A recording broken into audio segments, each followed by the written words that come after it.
¿Por qué Jesús oraba a Dios si Él es Dios? Esta es una pregunta que muchos han formulado. Cuando leemos los evangelios, vemos que Jesús a menudo se retiraba para orar. Por ejemplo, en el libro de Lucas se nos dice, pero Él se retiraba a lugares desiertos para orar. Lucas 5:16. Si Jesús es Dios, ¿no estaría dialogando consigo mismo? Es una pregunta justa y curiosa que nos invita a explorar las profundidades de la humanidad y la naturaleza divina de Jesús. Existe un solo Dios, que existe eternamente como tres personas distintas, el Padre, el Hijo y el Espíritu Santo. Esto no significa que haya tres dioses, sino más bien un solo Dios y tres personas. Al igual que el agua puede ser hielo, líquido o vapor, y seguir siendo agua. Dios es Padre, Hijo y Espíritu Santo, y sigue siendo un solo Dios. Pero el Consolador, el Espíritu Santo, a quien el Padre enviará en mi nombre, Él os enseñará todas las cosas y os recordará todo lo que yo os he dicho. Juan 14:26.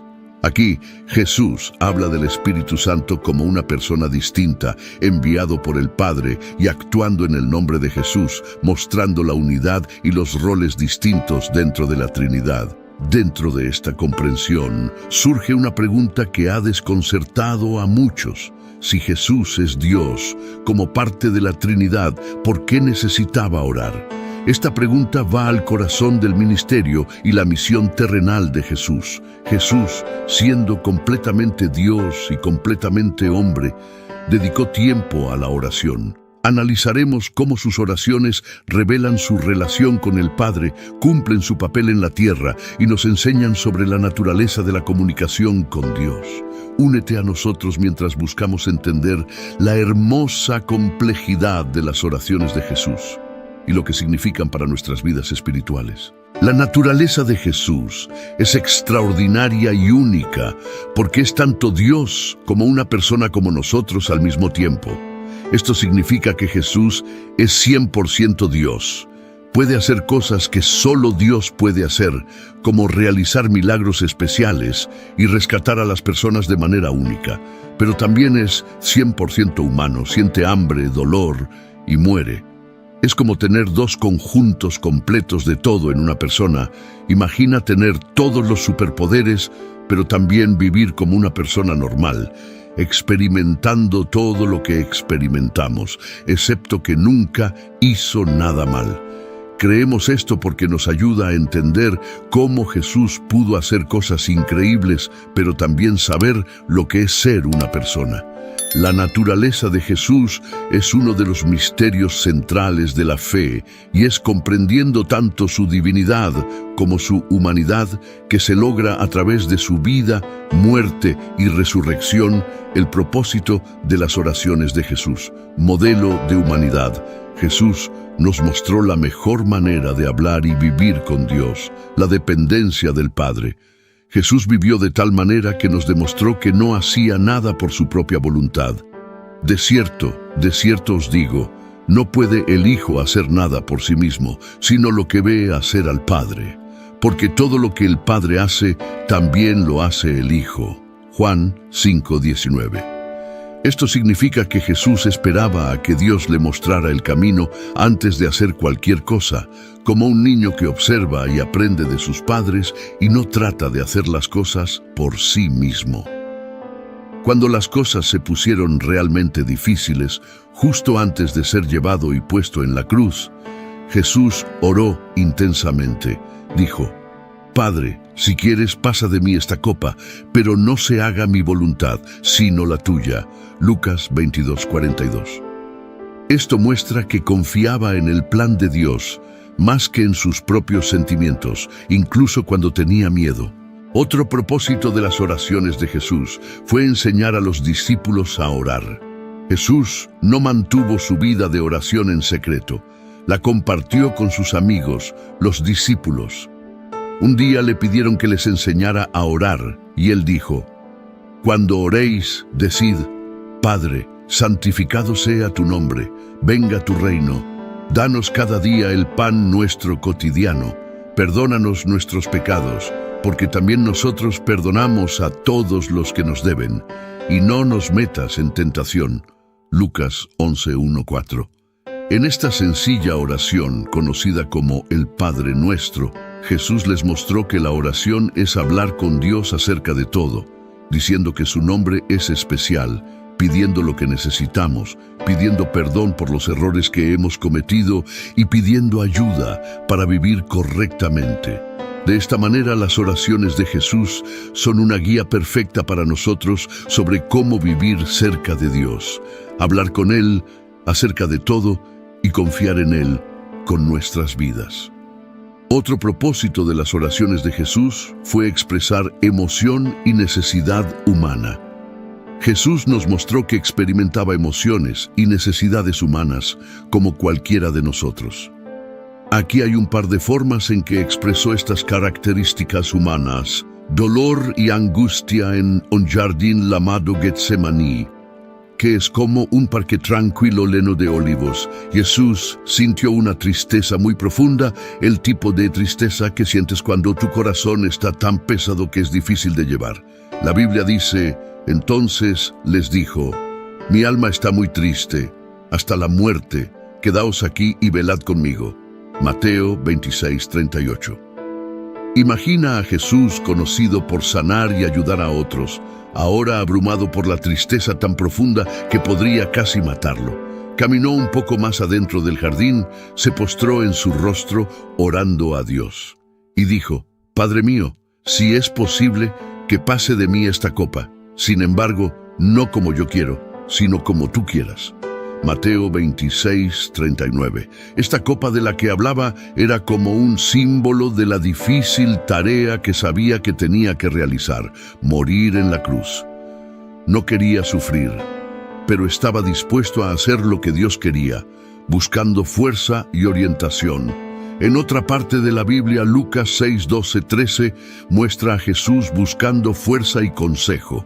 Dice: en esos días él se fue al monte a orar y pasó toda la noche orando a Dios. Cuando llegó el día, llamó a sus discípulos y eligió a 12 de entre ellos, a quienes llamó apóstoles, antes de tomar una gran decisión: elegir a sus 12 amigos más cercanos que lo ayudarían a compartir sus enseñanzas. Jesús pasó toda la noche hablando con Dios antes de hacer esta elección importante. No fue solo una charla rápida, sino horas pidiendo ayuda y guía.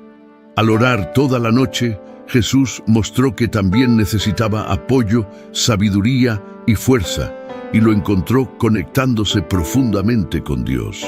Estas historias nos recuerdan que Jesús no era solo una figura espiritual, sino también una persona que experimentaba emociones profundas y tenía necesidades, al igual que cualquier otra persona. Sintió una tristeza abrumadora y buscó lugares tranquilos para pedir orientación, mostrando que está bien que hagamos lo mismo cuando enfrentamos tiempos difíciles o decisiones importantes, cumpliendo con la justicia humana, viviendo la vida humana perfecta que nosotros no podríamos vivir.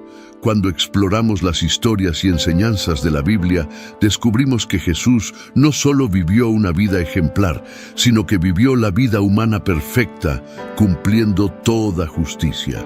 Esto significa que vivió en completa obediencia y sumisión a Dios, su Padre, algo que nos resulta difícil hacer todos los días. La Biblia nos dice en el libro de Hebreos: durante los días de su vida en la tierra, ofreció oraciones y súplicas con fuertes clamores y lágrimas al que podía salvarlo de la muerte, y fue oído por su reverente sumisión. Aunque era hijo, aprendió la obediencia por lo que sufrió. Hebreos 5:7-8. Así fue como Jesús, aunque era el Hijo de Dios, aprendió a obedecer a través de las cosas que sufrió. Sus oraciones no fueron solo susurros en la quietud, sino súplicas apasionadas, llenas de lágrimas reales, pero siempre obedeció, sin importarle el costo. Filipenses 2:8 agrega otra capa a esto al decir: y hallándose en forma de hombre, se humilló a sí mismo, haciéndose obediente hasta la muerte y muerte de cruz. Jesús no solo obedeció cuando era fácil, obedeció hasta el punto de morir, una muerte dolorosa y humillante en la cruz. Su vida no fue una serie de elecciones fáciles, sino una constante sumisión a la voluntad de Dios, incluso cuando esa voluntad lo llevó a la cruz. Lo verdaderamente notable de la vida de Jesús es que fue completamente humano como nosotros, con los mismos sentimientos, las mismas tentaciones y los mismos dolores. Sin embargo, a diferencia de nosotros, nunca falló en su obediencia y sumisión.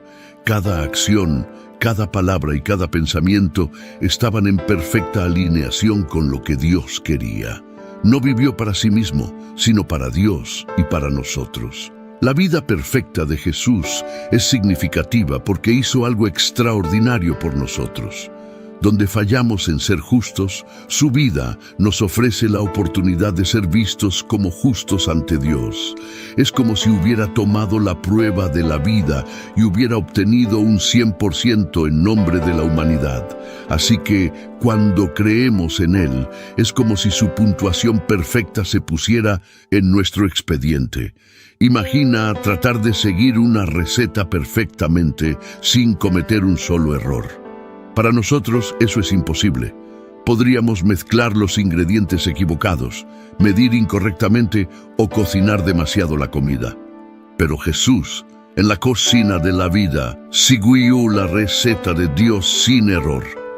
Vivió la vida que se suponía que debíamos vivir y nos ofreció la recompensa como si lo hubiéramos hecho nosotros mismos, al entender la obediencia perfecta y la sumisión de Jesús. Podemos apreciar el increíble regalo que se nos ofrece mediante la fe en Él. Es un regalo que nos anima, no porque podamos ganarlo, sino porque se nos da libremente. Un testimonio de la vida perfecta que vivió en nuestro nombre. La importancia de la oración en la vida de Jesús no fue solo algo que hacía por deber religioso o como una exhibición pública. Era tan natural y esencial como respirar, una línea vital con su Padre para mantener la comunión. Para Jesús, la oración era sobre mantenerse conectado, era como el vínculo inquebrantable entre un hijo y un padre. A pesar de que Jesús era el Hijo de Dios, seguía hablando con Dios, mostrándonos que dependía de su conexión para obtener fuerza y orientación. Esto nos dice algo poderoso acerca de la oración. No se trata de pedir cosas, sino de mantener nuestra relación con Dios fresca y viva. Mira lo que sucedió justo después de que Jesús fue bautizado. Y sucedió que también cuando Jesús había sido bautizado y estaba orando, los cielos se abrieron. Lucas 3:21. En este momento el cielo mismo pareció descender, afirmando esta profunda relación. Jesús estaba en contacto constante con su Padre y fue durante estas conversaciones que sucedieron cosas increíbles. Se tomaron decisiones, se dio fuerza y se compartió amor. Un acto de amor y confianza dentro de la Trinidad. La oración también fue un acto de amor y confianza dentro de la Trinidad. Padre, Hijo y Espíritu Santo. Incluso siendo Dios, Jesús expresó su confianza en el Padre a través de la oración. Por ejemplo, cuando estaba a punto de resucitar a Lázaro de entre los muertos, dijo: Padre, te doy gracias porque me has oído. Yo sabía que siempre me escuchas. Juan capítulo 11, 41, 42. El agradecimiento no era un mero espectáculo, era el Hijo hablándole al Padre, confiado en que era escuchado, un intercambio íntimo de confianza y amor. Esto nos muestra el corazón de la oración. Se trata de confianza. Cuando oramos, entramos en ese círculo de amor y confianza que ha existido desde antes del tiempo. Le decimos a Dios: dependo de ti, confío en ti, tal como lo hizo Jesús.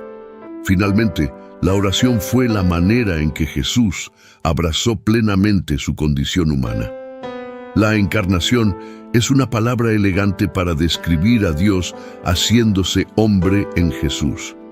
En Él no fue simplemente Dios vistiendo un traje humano. Se convirtió plenamente en uno de nosotros, y parte de ser humano es reconocer que no somos todopoderosos, que necesitamos ayuda, que necesitamos a Dios. Jesús lo demostró cuando la vida se volvió difícil. Antes de ser arrestado, fue a orar en un jardín llamado Getsemaní. Estaba profundamente preocupado por lo que estaba a punto de enfrentar, la muerte en la cruz. Oró: Padre, si quieres, quita de mí esta copa, pero no se haga mi voluntad sino la tuya. Lucas 22:42. Aquí está luchando, mostrándonos que está bien traer nuestros miedos más profundos a Dios, pero también mostrándonos que, en última instancia, la oración se trata de decirle a Dios: confío en tu camino más que en el mío. Así que, en la vida de Jesús, la oración fue su forma de mantenerse cerca de Dios, mostrando confianza y amor dentro de la familia de Dios, y viviendo plenamente su vida humana con todas sus altibajos. Cuando oramos, seguimos los pasos de Jesús, conociendo a Dios de cerca y personalmente, confiando en Él con nuestras vidas y abrazando lo que significa ser verdaderamente humanos, así como lo hizo Jesús. El papel intercesor de Cristo. Jesús orando por otros, específicamente en el libro de Juan 17:9-23, encontramos un momento muy conmovedor cuando Jesús, llamado el Hijo de Dios, habla con su Padre en nombre de sus amigos, que incluyen no solo a los discípulos que estaban con él en ese momento, sino a todos nosotros que creeríamos en él en el futuro.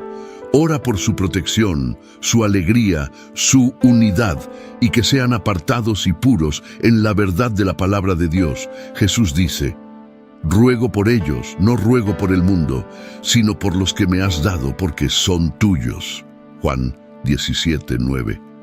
Esto nos muestra que Jesús tenía una preocupación especial por sus seguidores. Conocía los desafíos que enfrentarían en el mundo y le pidió a Dios que velara por ellos. Pero no se detiene ahí. También ora por todas las personas que creerán en Él a través del mensaje de los discípulos. No ruego solo por ellos, sino también por los que creerán en mí, por la palabra de ellos. Juan capítulo 17:20. Esto significa que Jesús pensaba en cada uno de nosotros desde aquel entonces. Le pidió a su Padre que todos pudiéramos ser uno, así como Él y el Padre son uno. Es como si quisiera que todos estuviéramos en la misma familia, unidos trabajando juntos en el amor. El papel de Jesús como mediador entre Dios y los humanos. En otra parte de la Biblia, en la primera carta que Pablo escribe a Timoteo 2:5, obtenemos una explicación clara de la gran tarea que Jesús tiene. Dice: porque hay un solo Dios y un solo mediador entre Dios y los hombres, el hombre Cristo Jesús. 1 Timoteo 2:5. Ahora, un mediador es como un puente o alguien que se interpone en medio para ayudar a dos personas a entenderse y resolver las cosas. Antes de Jesús, las personas estaban separadas de Dios debido a sus malas acciones o pecados. Jesús vino a cerrar esa brecha, vivió una vida perfecta, luego murió por nuestros pecados y resucitó, mostrando que tiene el poder sobre el pecado y la muerte.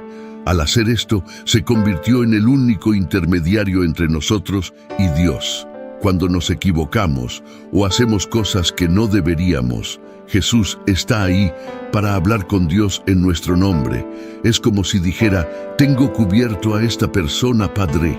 He pagado el precio por sus errores. Esto es asombroso porque significa que podemos ir directamente a Dios a través de Jesús. No necesitamos a ninguna otra persona o cosa para hablar con Dios por nosotros. Jesús es nuestra línea directa con Él. Cuando oramos, podemos orar en el nombre de Jesús y Él hablará por nosotros, asegurándose de que permanezcamos conectados con Dios. Entonces, en términos simples, a Jesús le importamos tanto que habla con Dios sobre nuestras necesidades, nuestra protección y nuestra unidad entre nosotros y con Él. Y como nuestro mediador, Él es la razón por la cual podemos tener una relación personal con Dios. A pesar de nuestras imperfecciones, Él se interpone, asegurando que aún podamos estar cerca de Dios. La oración como un medio para cumplir su misión. La oración es como un lugar de reunión secreto donde nos sentamos con Dios para hablar sobre todo lo que está en nuestros corazones, incluido el gran trabajo que tiene para nosotros. Es donde obtenemos la fuerza para hacer cosas que parecen demasiado grandes para nosotros. Elegir a los amigos que nos ayudarán e incluso hacer cosas increíbles que muestran a todos cuán grande es Dios. Fortaleza para las tareas. Imagina estar tan estresado y preocupado que sudas como si estuviera lloviendo desde tu frente. Así se sintió Jesús una noche. Sabía que tenía que enfrentar algo muy difícil, así que, ¿qué hizo? No intentó ser valiente por sí mismo, oró. Y cuando lo hizo, un ángel del cielo apareció y le dio fuerzas. La Biblia nos dice esto en Lucas 22:43, diciendo, y se le apareció un ángel del cielo. Desde el cielo le fue enviado un ángel que lo fortaleció. Esto nos muestra que cuando tenemos tareas importantes que realizar, podemos orar como lo hizo Jesús, y Dios puede enviarnos ayuda, al igual que un entrenador da ánimos a un jugador que está a punto de marcar el gol ganador. La elección de discípulos es una decisión crucial. ¿Quieres amigos que te acompañen en las buenas y en las malas? Jesús enfrentó una decisión importante al elegir a sus discípulos, aquellos que continuarían su obra después de su partida. No eligió a cualquiera, sino que pasó toda la noche hablando con Dios al respecto. La Biblia nos cuenta en Lucas 6:12-13 que en aquellos días fue al monte a orar y pasó toda la noche en oración a Dios. Cuando se hizo de día, llamó a sus discípulos y eligió a 12, a quienes también puso el nombre de apóstoles. La noche entera que Jesús pasó con Dios fue su forma de asegurarse de tener el equipo correcto. Cuando enfrentamos decisiones importantes como elegir amigos o formar un equipo, podemos detenernos y hablar con Dios al respecto, tal como lo hizo Jesús. Glorificar al Padre a través de milagros es otro aspecto importante. Hay momentos en los que necesitas que ocurra algo extraordinario, como un milagro real. Cuando Jesús estaba a punto de resucitar a su amigo Lázaro de entre los muertos, no simplemente chasqueó los dedos. Primero habló con Dios y le agradeció por siempre escucharlo, como un hijo agradeciendo a su padre por estar siempre allí. Esto es lo que dijo en Juan 11:41-42. Quitaron la piedra y Jesús, levantando los ojos a lo alto, dijo, Padre, gracias te doy porque me has oído. Yo sabía que siempre me oyes, pero lo dije por causa de la multitud que está aquí, para que crean que tú me has enviado. Jesús nos mostró que, incluso cuando estamos a punto de hacer algo sorprendente, no se trata de exhibir nuestras habilidades, sino de mostrar la bondad y el amor de Dios.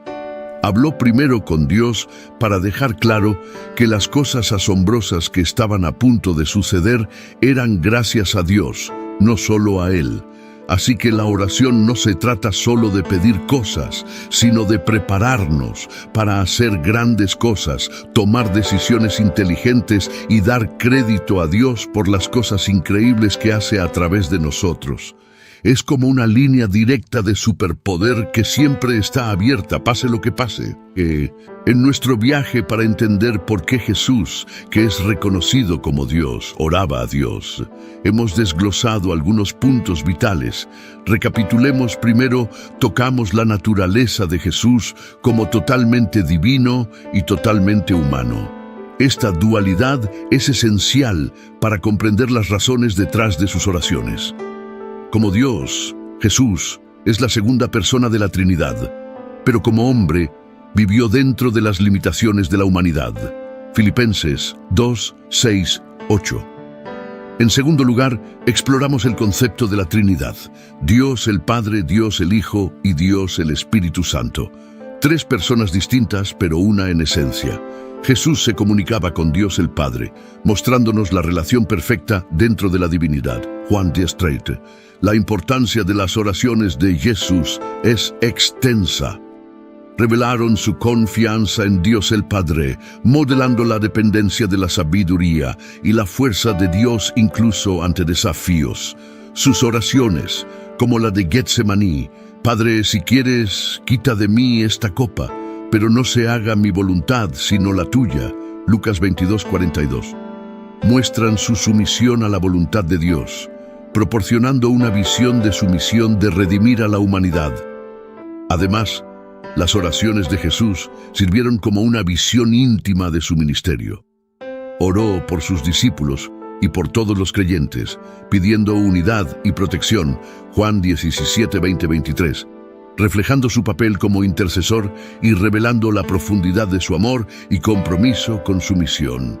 Te invitamos a reflexionar sobre el ejemplo de Jesús y considerar el papel de la oración en tu propia vida. Jesús se retiraba a lugares solitarios para orar. Lucas 5:16.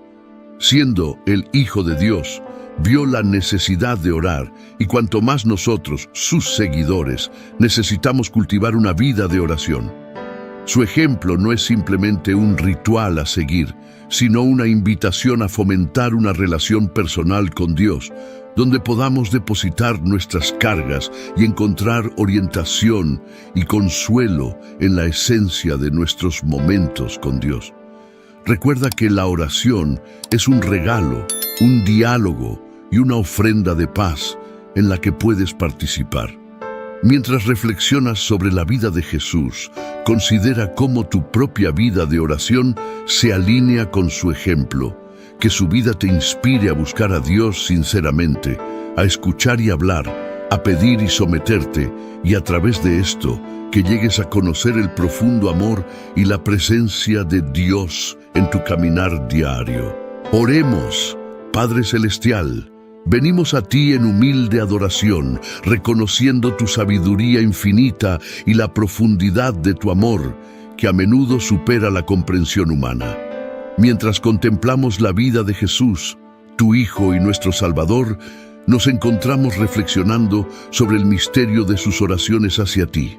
Señor, reconocemos que en las oraciones de Jesús vemos el reflejo perfecto de humildad y dependencia. Así como Él se volvía hacia ti, también alzamos nuestros ojos y corazones en oración, buscando orientación, fuerza y una relación más cercana contigo.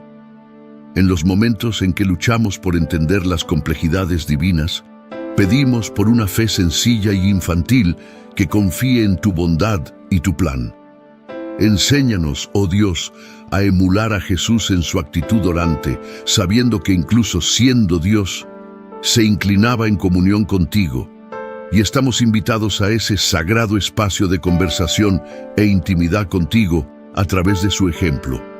Que podamos comprender la importancia de la oración como un medio para expresar nuestro amor, nuestras necesidades y nuestra gratitud en nuestras vidas diarias. En los momentos en que enfrentamos nuestras propias pruebas y alegrías, recordemos el ejemplo de Jesús para que en cada momento, ya sea de triunfo o prueba, recurramos a ti en oración, tal como Él lo hizo.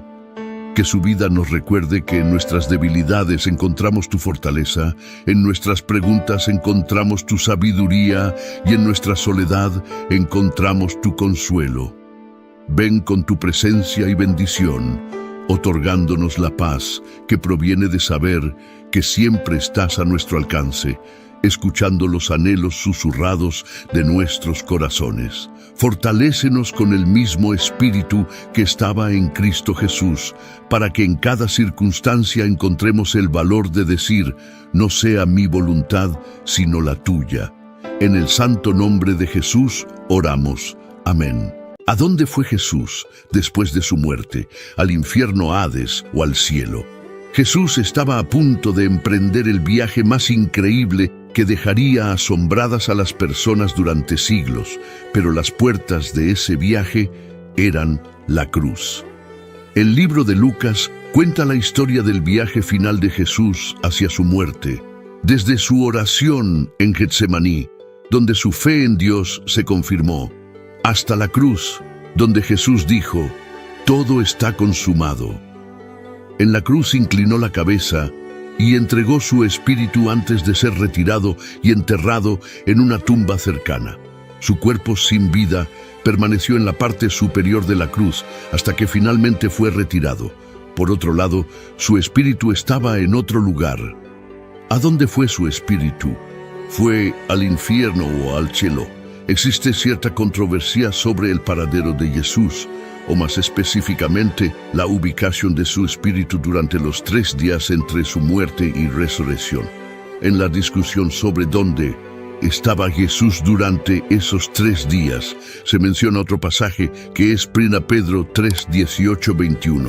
Estos versículos constituyen uno de los textos más desconcertantes e intrigantes del Nuevo Testamento. Jesús es la personificación de lo que significa sufrir por hacer el bien con la intención de llevarnos a Dios y restaurar nuestra relación rota y muerta con Él.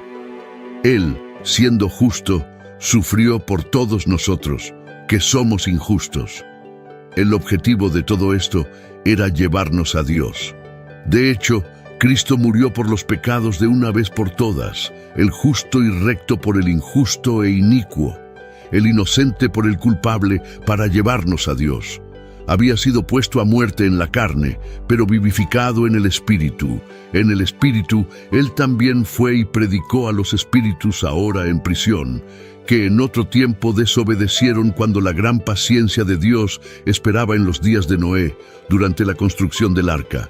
En ella, unos pocos, es decir, 8 personas, la familia de Noé, fueron llevadas a salvo a través del agua, lo que corresponde a nuestro bautismo, que no es la eliminación de la suciedad del cuerpo, sino un llamado a Dios para tener una conciencia buena y clara, demostrando lo que creemos que es nuestro a través de la resurrección de Jesucristo. A pesar de que Jesús murió en su cuerpo, el Espíritu Santo pudo resucitarlo de entre los muertos a través del sufrimiento divino. Jesús predicó a los espíritus en prisión con la ayuda del Espíritu Santo.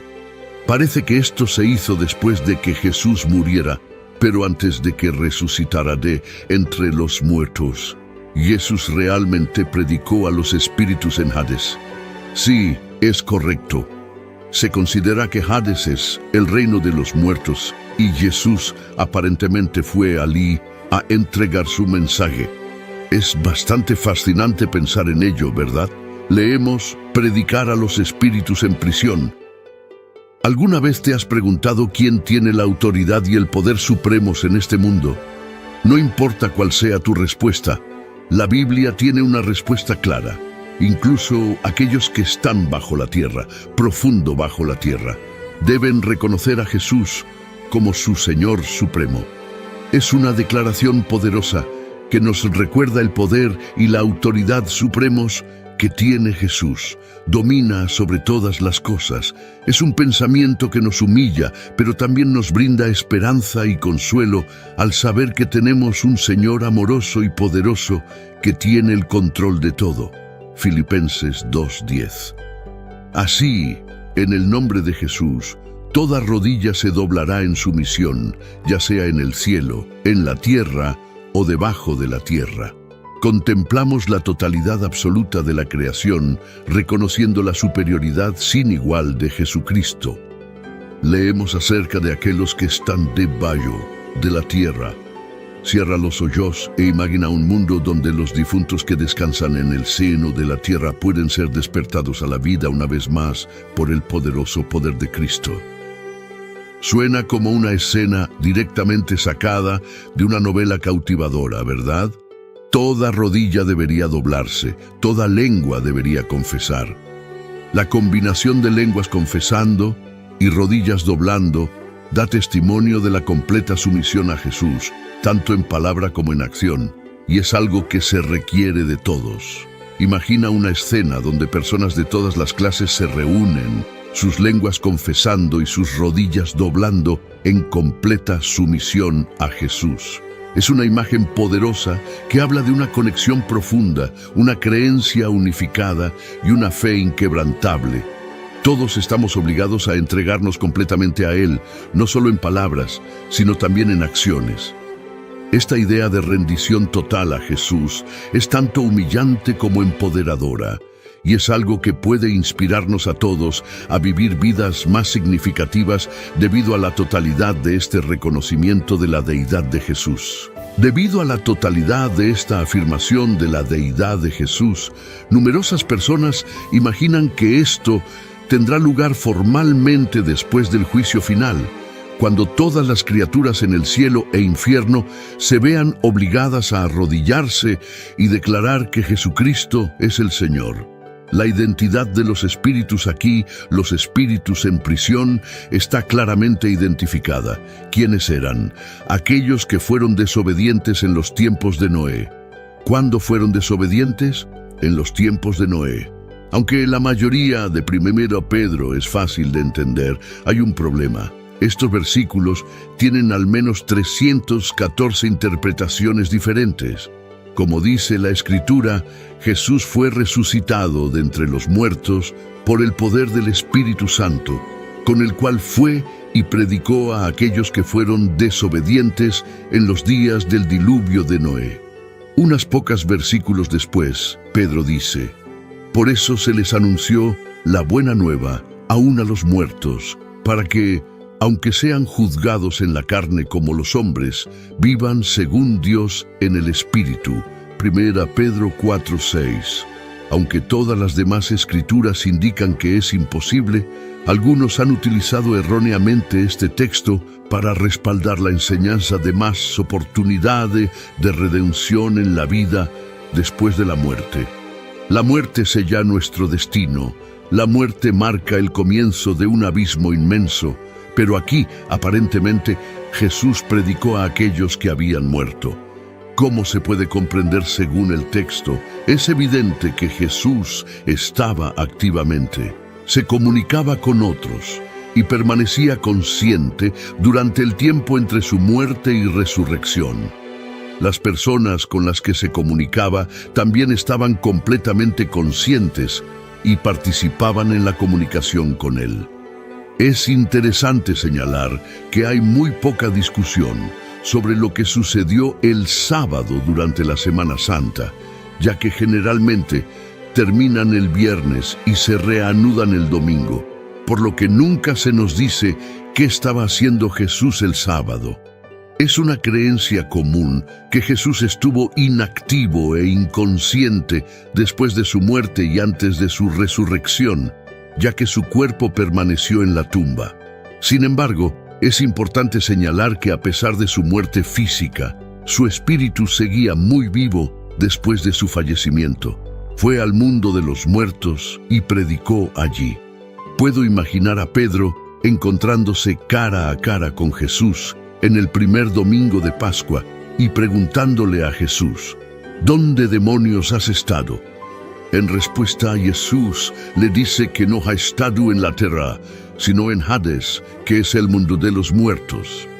Pedro podría haber preguntado: ¿qué demonios o qué en Hades has estado haciendo allí?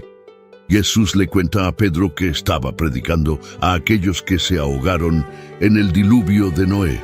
La muerte separa el espíritu y el cuerpo. En menos de una semana, Jesús experimentó las 3 etapas, siendo un espíritu encarnado, muriendo en la cruz y encomendando su espíritu a Dios, y finalmente su cuerpo siendo puesto en la tumba.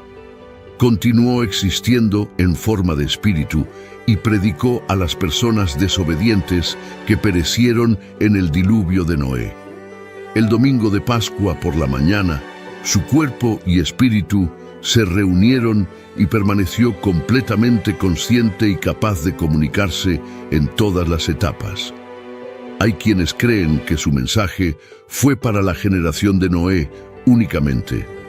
Algunas personas sostienen la opinión de que la segunda oportunidad después del gran diluvio solo se concedió a una generación, y no hay indicación en la Biblia de que ninguna otra generación recibiría tal oportunidad.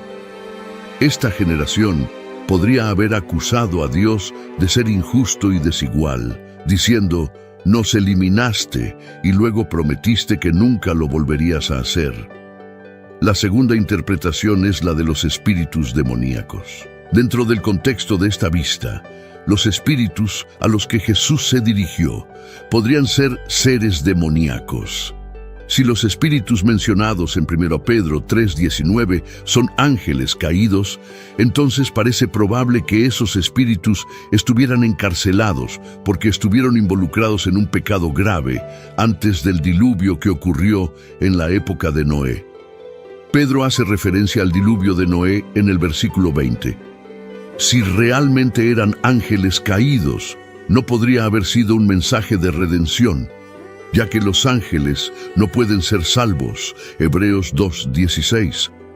Como todos sabemos, Cristo no toma a los ángeles caídos para ayudarlos, pero sí toma a los descendientes caídos de Abraham, extendiéndoles su mano de liberación. Si eran ángeles caídos, es probable que la proclamación de Jesús declarara su victoria sobre Satanás y sus huestes.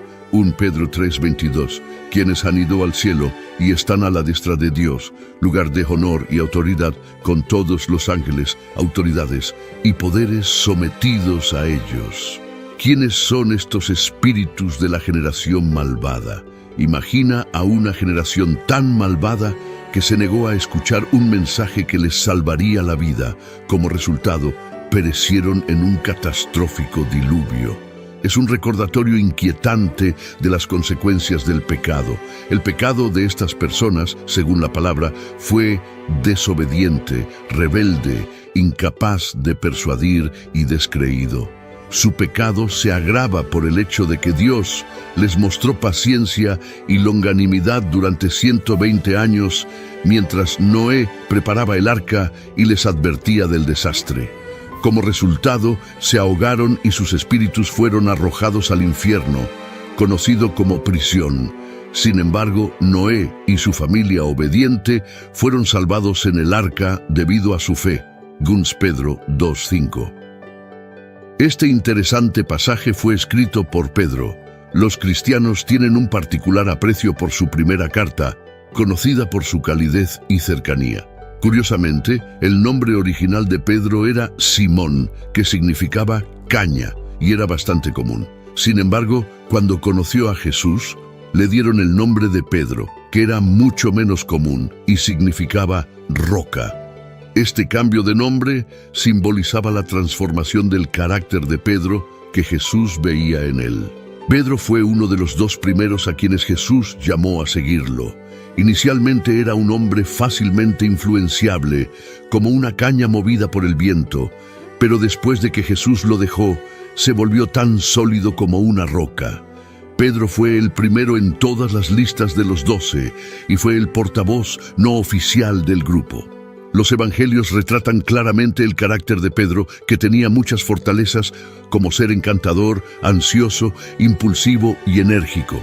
Sin embargo, estas fortalezas también estuvieron acompañadas de debilidades como la inestabilidad, la volubilidad y la cobardía. ¿Por qué Pedro escribió esto en este momento? Sería beneficioso detenernos un momento y recordar el orden fundamental de pensamiento que existía a lo largo de esta carta, escrita en medio de una amplia persecución.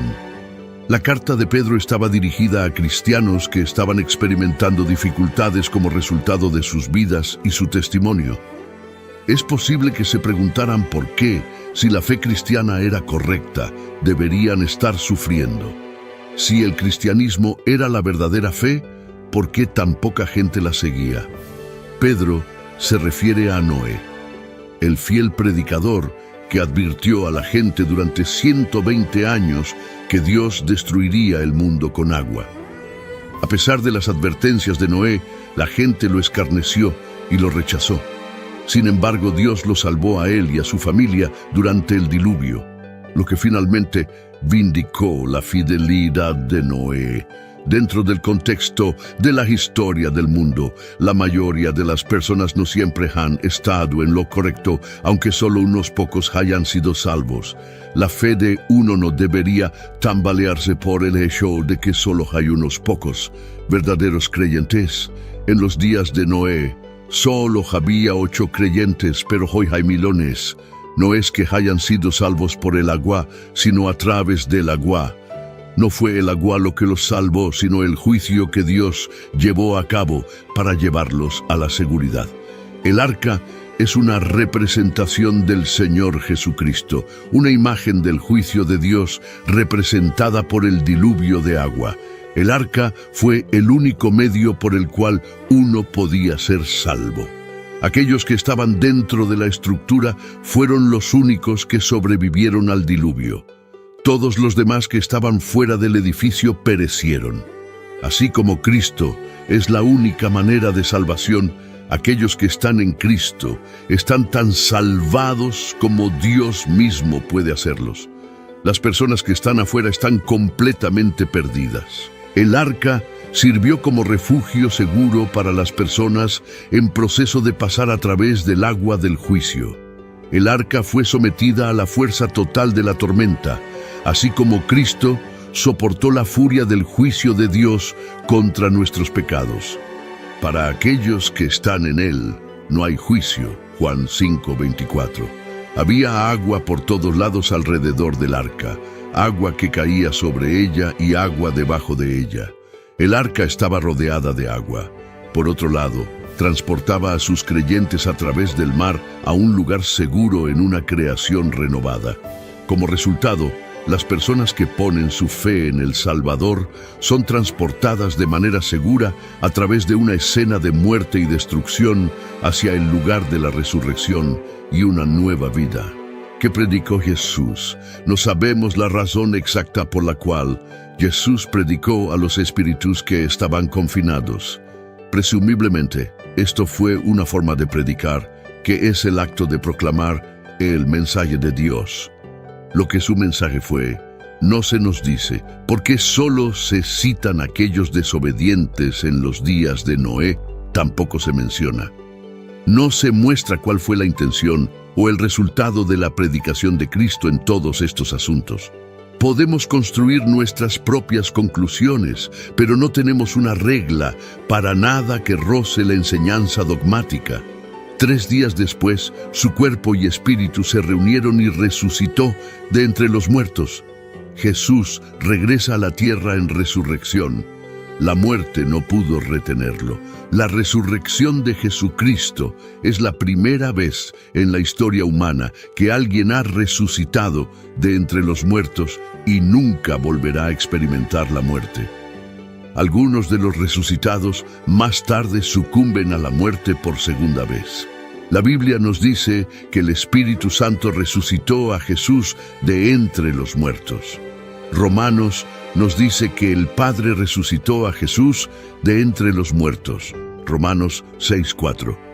Por lo tanto, hemos sido sepultados con Él por el bautismo en la muerte, para que así como Cristo fue resucitado de entre los muertos por la gloria y el poder del Padre, también nosotros podamos andar habitualmente en novedad de vida, abandonando nuestros viejos caminos.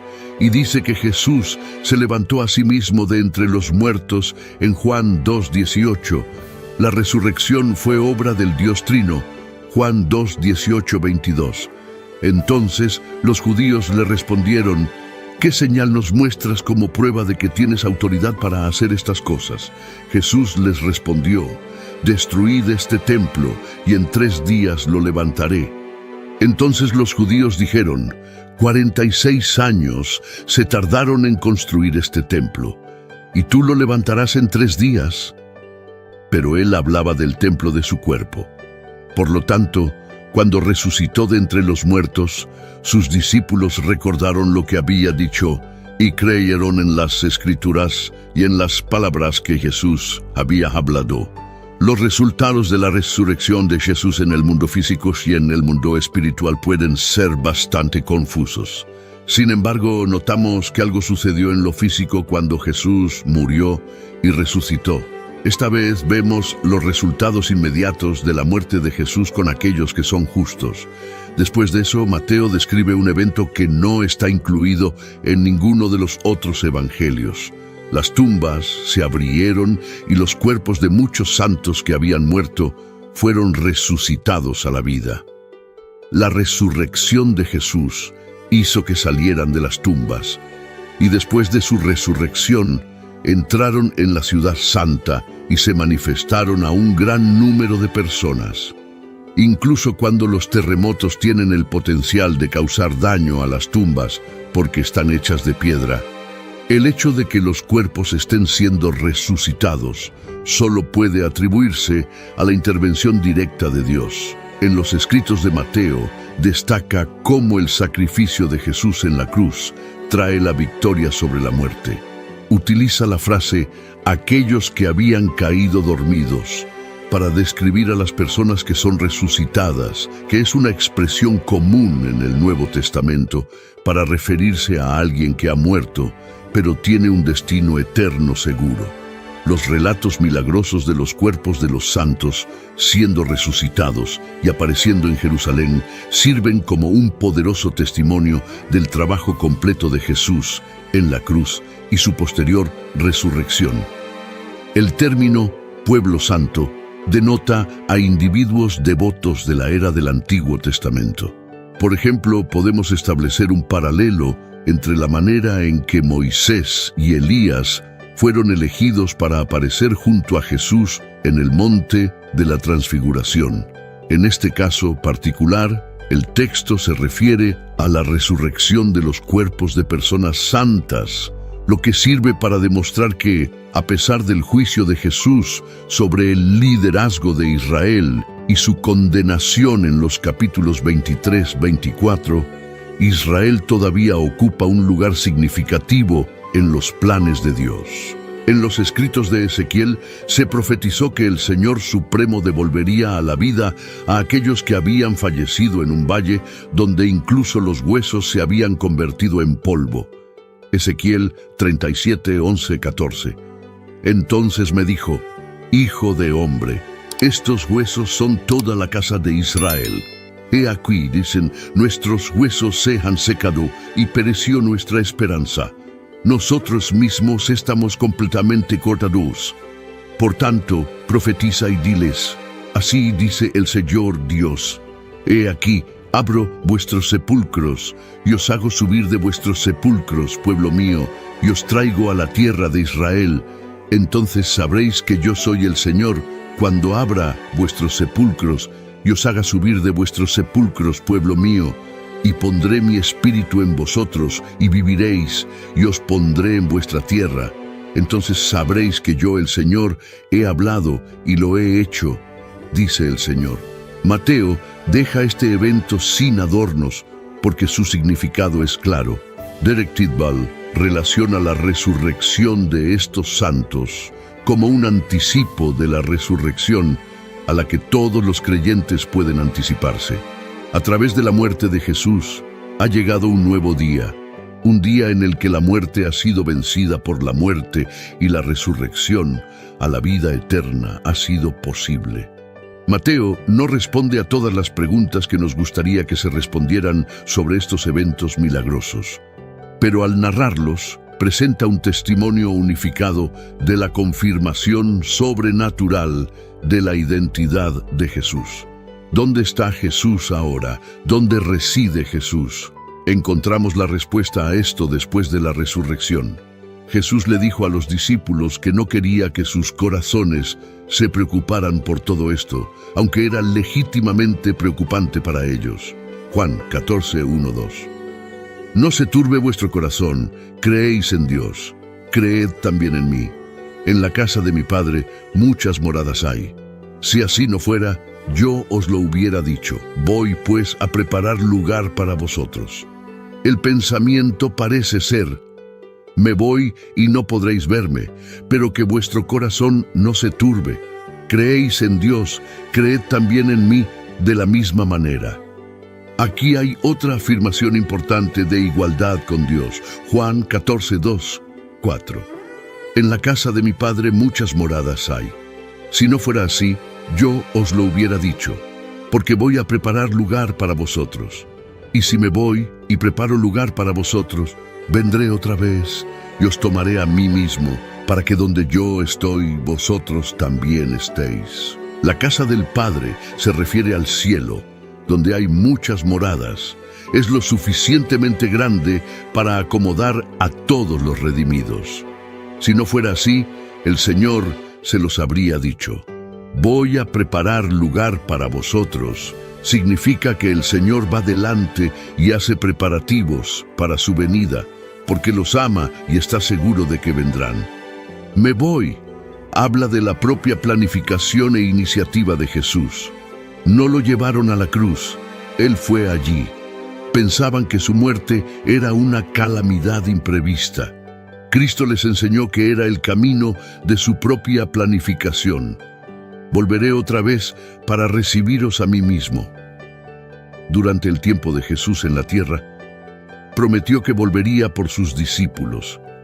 Esto no solo era en el sentido de su pronta resurrección o la venida del Espíritu Santo. Jesús también tenía en mente la gran reunión de su pueblo al final de los tiempos. No debían pensar que Él había dejado de ser cuando no podían verlo. Solo había ido a otro lugar permanente para preparar su venida, y además volvería para recibirlos. Leemos que donde yo estoy, vosotros también estéis. Todo el enfoque del cielo está en estar unidos a Jesús. El cielo es cielo no por las calles de oro, las puertas de perla o incluso la presencia de los ángeles. El cielo es cielo porque Jesús está allí. Nos consuela saber que, mientras Él nos prepara un lugar, también nos prepara para ese lugar. Este hermoso verso deja claro que el Señor Jesucristo es el mismo el camino al cielo. No solo muestra el camino, Él es el camino. La salvación está en una persona. Acepta a esa persona como tuya y tienes la salvación. El cristianismo es Cristo. El Señor Jesús no es simplemente uno de muchos caminos, es el único camino. Nadie viene al Padre sino por Él. Cristo es el único camino a Dios. No los 10 mandamientos, la regla de oro, las ordenanzas, ni la membresía en la iglesia. Entonces el Señor es la verdad. No es simplemente alguien que enseña la verdad. Él es la verdad. Él es la encarnación de la verdad. Aquellos que tienen a Cristo tienen la verdad. No se encuentra en ningún otro lugar. Cristo Jesús es la vida. Él es la fuente de la vida, tanto espiritual como eterna. Aquellos que lo reciben tienen vida eterna, porque Él es la vida. Leemos: Señor, no sabemos a dónde vas. ¿Cómo, pues, podemos saber el camino? El hecho de que Tomás explicara su confusión de manera tan clara y honesta es algo que deberíamos apreciar. Pensábamos que Jesús simplemente iba a otro lugar, como si fuera a otra ciudad. El cielo es un hogar maravilloso al que vamos. Jesús dijo: voy a preparar lugar para vosotros. En la casa de mi Padre muchas moradas hay. Nuestro hogar, cuando venimos a la casa de Dios, es el hogar, y Jesús está preparando nuestro hogar eterno. El Señor volverá nuevamente al aire, cuando aquellos que han muerto en la fe serán resucitados. 1 Tesalonicenses 4, 13, 18. Pero no queremos que ignoréis, hermanos, acerca de los que duermen, para que no os entristezcáis como los otros que no tienen esperanza. Porque si creemos que Jesús murió y resucitó, así también traerá Dios con Jesús a los que durmieron en Él. Por lo cual os decimos esto en palabras del Señor, que nosotros que vivimos, que habremos quedado hasta la venida del Señor, no precederemos a los que durmieron. Porque el Señor mismo con voz de mando, con voz de arcángel y con trompeta de Dios, descenderá del cielo. Y los muertos en Cristo resucitarán primero. Luego nosotros, los que vivimos, los que hayamos quedado, seremos arrebatados juntamente con ellos en las nubes para recibir al Señor en el aire, y así estaremos siempre con el Señor. En el aire, y así estaremos siempre con el Señor. Por lo tanto, confórtense unos a otros con estas palabras.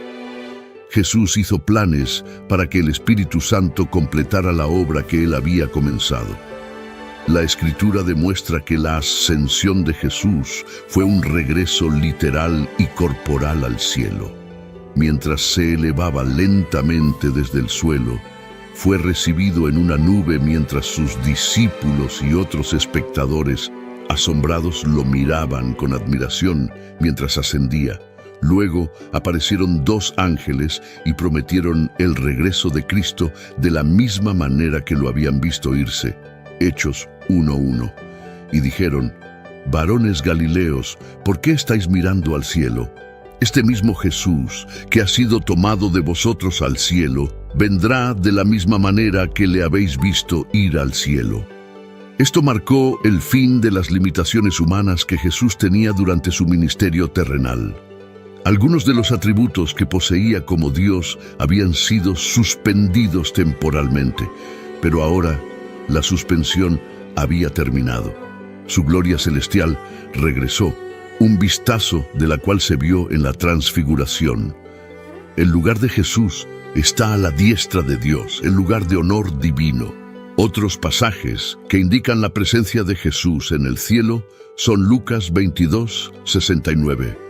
Pero desde ahora, el Hijo del Hombre estará sentado a la diestra del poder de Dios. Momentos antes de su muerte, Esteban tuvo una visión en la que miró al cielo y vio la gloria de Dios y a Jesús de pie a la diestra de Dios. Según la Biblia, Jesús reside actualmente en un lugar real, conocido como el cielo, un reino de gloria y hogar de Dios, los ángeles y todos los hijos redimidos de Dios.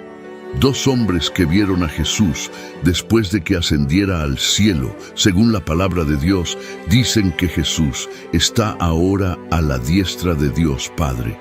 Ahora, el apóstol Pablo se imagina encontrarse cara a cara con Jesús.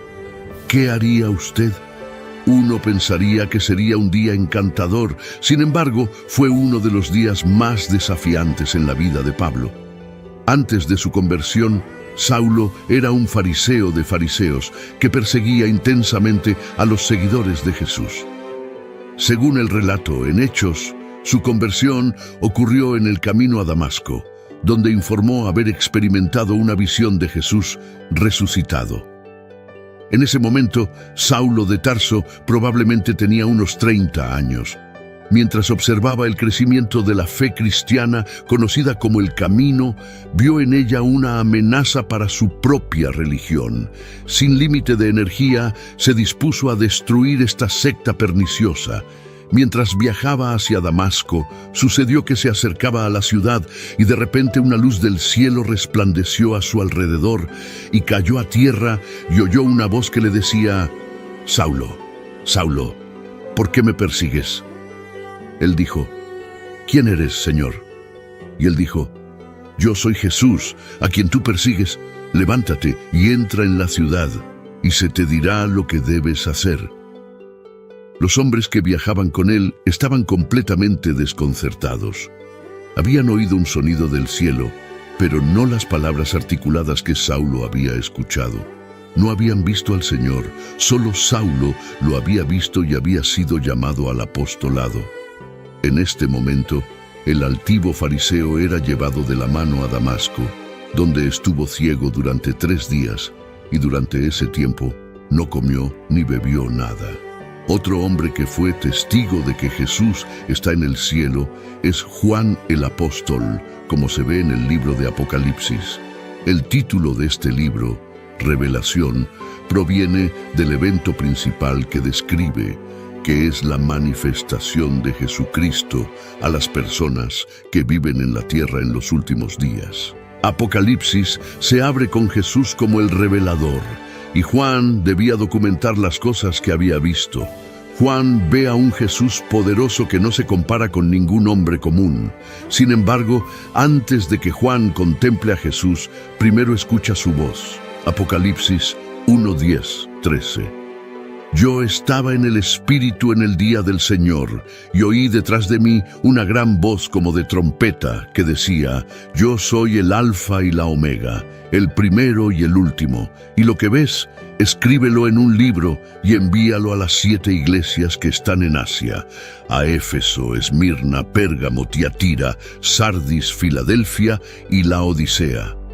Me volví para ver la voz que hablaba conmigo, y vuelto, vi 7 candeleros de oro, y en medio de los 7 candeleros a uno semejante al Hijo del Hombre, vestido de una ropa que llegaba hasta los pies y ceñido por el pecho con un cinto de oro. Esto fue todo. Juan había visto al Hijo del Hombre, Jesucristo, el honrado. Según Juan, la voz fuerte que escuchó era tan distintiva y llamativa como una trompeta. La poderosa voz pertenece al Alfa y la Omega, el primero y el último, que está al principio y al final de todo. Porque Jesús se identificó a sí mismo con estos nombres en Apocalipsis 1:18.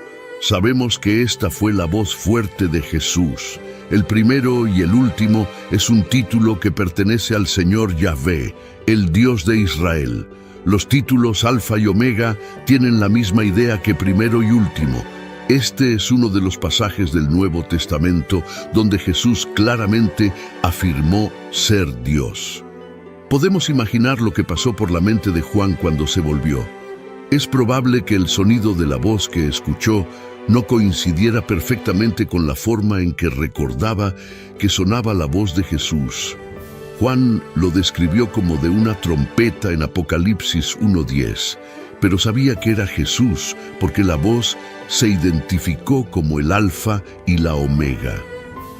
Después de pasar tanto tiempo con Jesús durante su ministerio en la tierra, Juan finalmente tuvo la oportunidad de encontrarse cara a cara con él después de todos estos años. El título de Jesús, algo en semejante al Hijo del Hombre, recuerda a la figura que reinará como agente de Dios, Daniel 7:13-14. Además, el rostro de Jesús brilla como el sol. Divinidad brillando como el sol o el relámpago. Los textos judíos hacían lo mismo para los ángeles y otros, pero también para Dios mismo. Apocalipsis 10:1.